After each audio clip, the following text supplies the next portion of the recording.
Welcome to Getting to Know You.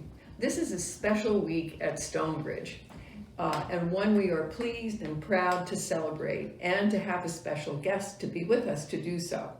It is National Skilled Nursing Care Week and National Appreciation of Nurses.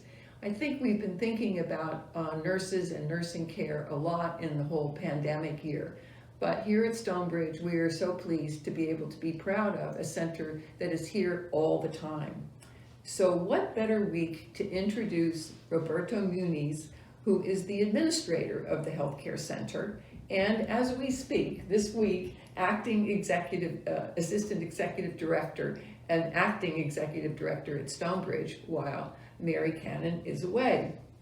Now, I think there are a lot of people who already know you, Mr. Muniz, but may I call you Roberto? Absolutely. Okay.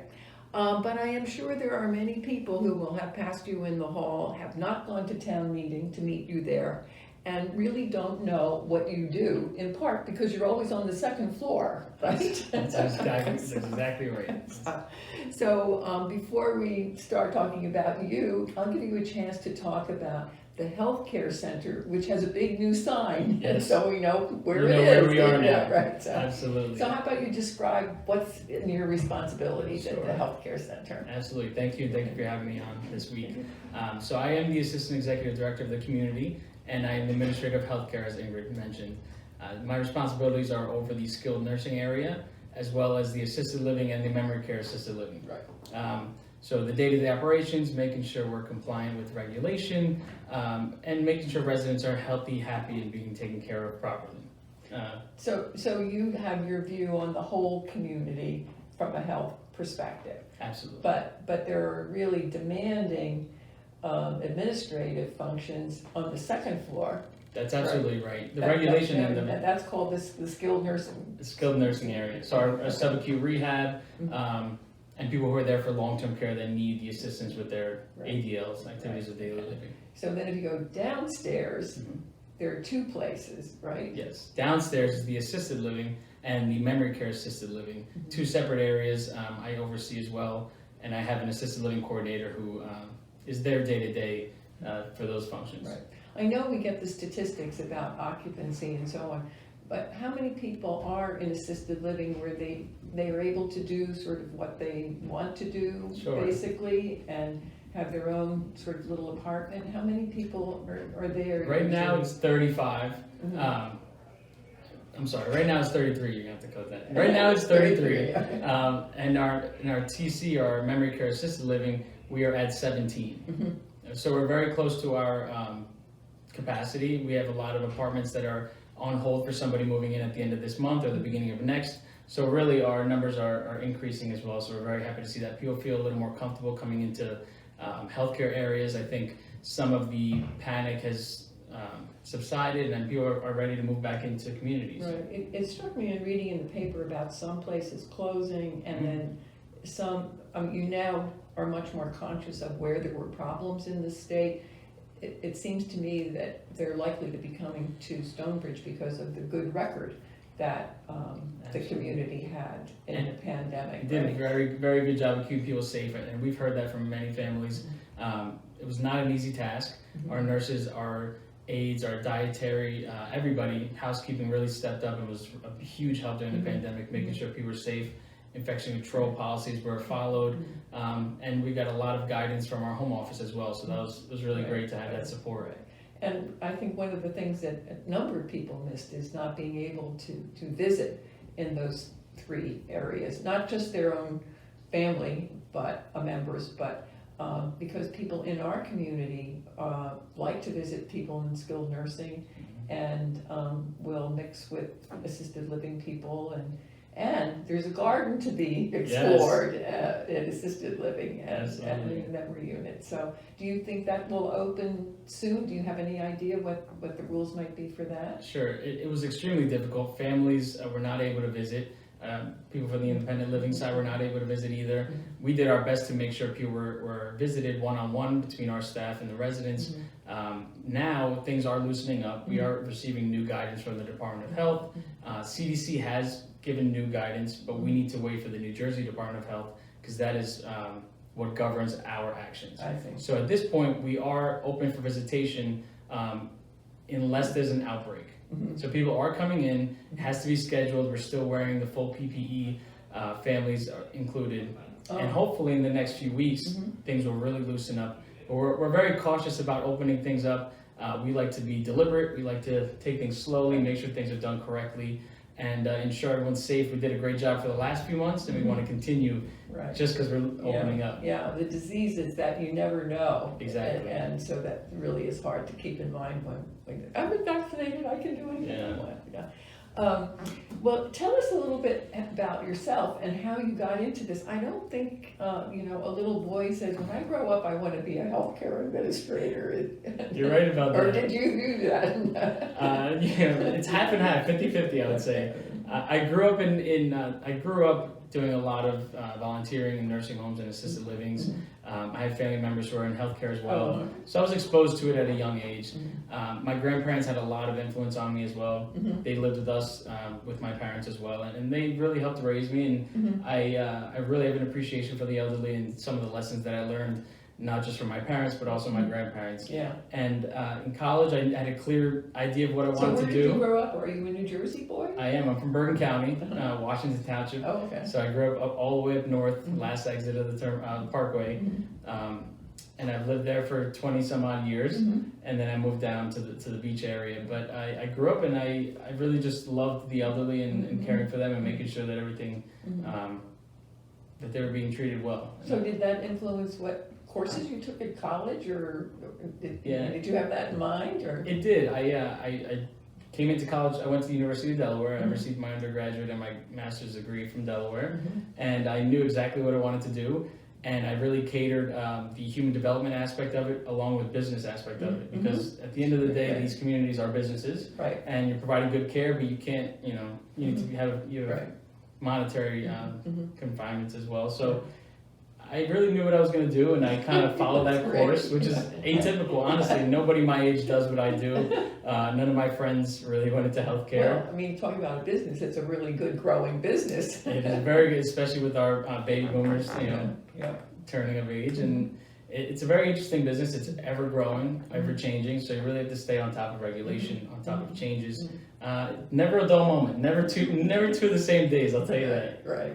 So what is the balance sort of between medical knowledge? I mean, you have to sort of know what your product is, or why you're doing what you're doing, at the same time that you have to keep in mind that it's a business. How do you learn about, elder care or something? I know you're not doing it, but no, you have to know the ins and outs regardless. And it can't just be your grandparents. Exactly. You're right.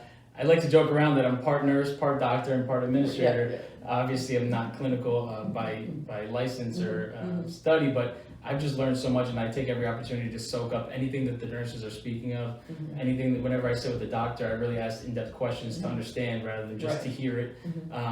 And I think that's something that really has helped me become successful, because I am interested in that area. So I learn as much as I can, and even if I'm not the one talking, I know what's going on. And that helps with my decisions, and I always have a unique perspective that I can offer to my nurses, to my director of nursing, really to anybody when they have they need input. So I'm lucky that I'm interested in it, and I'm able to soak it in so quickly that I have something productive to offer.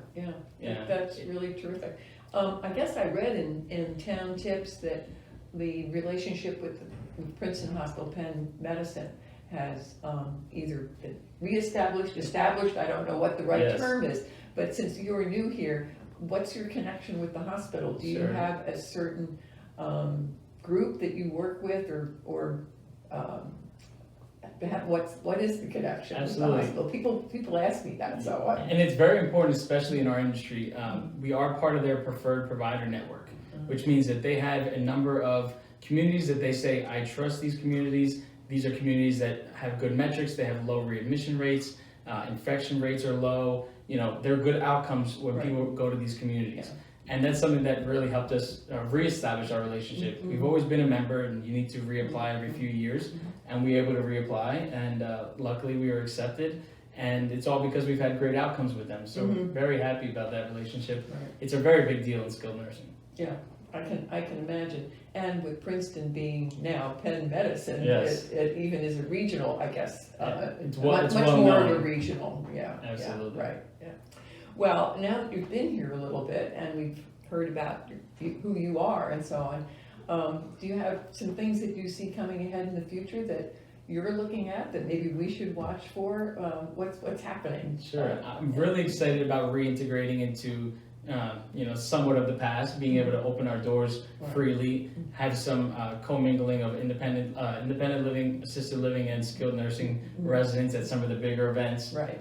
Really just reintroducing family members into the community. And I've met so many people, as you mentioned, via the phone or on FaceTime or these things, but I like to speak to people in person. I like to get to know them. So I'm excited about that myself, and I'm excited to reintroduce, our healthcare side back into the community. Yeah. Well, I know that there are people, I'm personally one of those people because my sister was in assisted living. Okay.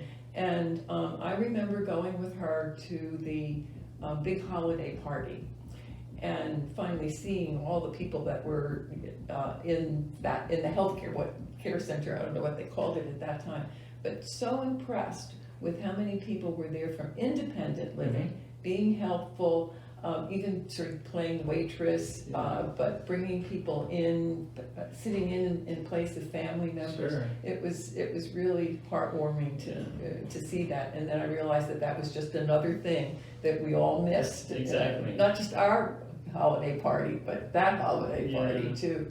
So I can see where. Are there any trends that you see coming out of the pandemic? I mean, if you had to take a course now on what we learned from the pandemic, would there be such a thing? And what do you think people are thinking about? I do, and I think that's a very interesting question. I'm a part-time lecturer at Rutgers University, and I teach public health and aging, which is appropriate for my role as well. Yeah. And I think something that I've learned from the pandemic, social isolation and making sure people are engaged and interacted with, even in a pandemic when interaction is supposed to be limited, if any, is huge. And I think for mental health and for somebody's overall well-being, physical, emotional, having interaction is very important. And I think in the coming years, there'll be a lot of studies about it. There'll be a lot of new innovative ways to make sure people are interacted with, even if there is a pandemic or isolation is present. I'm very interested to see what comes out of this in terms of interaction, because it's huge, and it really is great for someone's mental well-being and physical well-being to be interacted with. I think we're seeing that as well. Yeah, it's a shame that we didn't know this in advance, because I also think if you had a chance to, say, compare patients that were Zooming, even though the patients, I mean, I know from my own experience, didn't really know what was happening because the patients weren't familiar with Zooming. Of course. As Brand familiar were. But if you could have done that study, it would have been very interesting to see what they yielded. Yeah, just that kind of interaction, does some kind of electronic interaction work? And what does it stimulate in the brain? And I'm a little bit of a nerd. I love that kind of interaction and stimulus study. So we'll see. Well, maybe you could figure out a little study. Who knows, right? I don't want the whole thing to happen again, but no. But that's really good. Do you supervise people's training? You have to take certain courses to be accredited, or for my license? Yeah, I do. So you have to sit for a course and take an exam. A state license is what you receive to become a healthcare administrator, and you have to do 100 hours of a formal course. So you're learning all about social work, nursing, maintenance, the administrative side, spiritual side, all of that. right. That's along with having a mentor and doing about 1,800 hours of, like an internship under a licensed administrator. Right. So you really do have to learn every department, understand the ins and outs, and that helps you as an administrator overall. Knowing your building is crucial. Yeah. Knowing what goes on and what people's roles are help you manage. So. It's well worth it. And do you have to manage your staff from that, or is that a nurse or whatever kind of staff member responsible for their own training, or is that something that is done in collaboration with you? Sure. So that's for my license, but every year all staff have to do mandatory hours for training. Right. So some is on abuse. There's a large amount on abuse because that's something that no one ever wants to see or hear. Yeah. There's also training on sensitivity, diversity, corporate compliance, there's training on all types of things, and then it does get broken down into specialties. If you're in nursing, you'll be trained on and your competencies will be checked for transfers or for feeding or for assistance with dining or toileting. So it does get specific after a certain point, but there are general overall courses or studies that everybody who works here does have to take. Right, and that gives you a chance to sort of be a mentor and Exactly. gather. It does. As new people come in. And Sure, you take people under their wing, and we had our orientation today, and it's great to see new faces and some you have new faces. staff coming in? We have new staff orientation and people who are current staff who need to do their annual education. And it's nice, you get to interact a little bit and just refresh everybody about what our ideals are, what our values are, the mission of the organization as a whole, and what we want to portray here at Stonebridge. So. Well, it's very exciting to hear it from the people who are making it happen, and we're glad that you're here and being in charge of that really important part of our community. Thank you, I appreciate that. I guess I can say welcome. A year later. Yeah, right. But we look forward to learning for ourselves now a little bit more about what you do, and welcoming people who are under your responsibility, but are good for us to have some interaction with too. Absolutely. So thank you so much, Roberto, and we look forward to getting an update sometime. You will. And, thank you for having me on. And good luck in all the challenges that I know you must have ahead of you. Thank you. Okay, getting to know you. That was a segment, and we did get to know somebody today, and to celebrate the nurses and the many people who are working in skilled nursing and taking care of people who are part of our community. So thank you, and we'll see you again.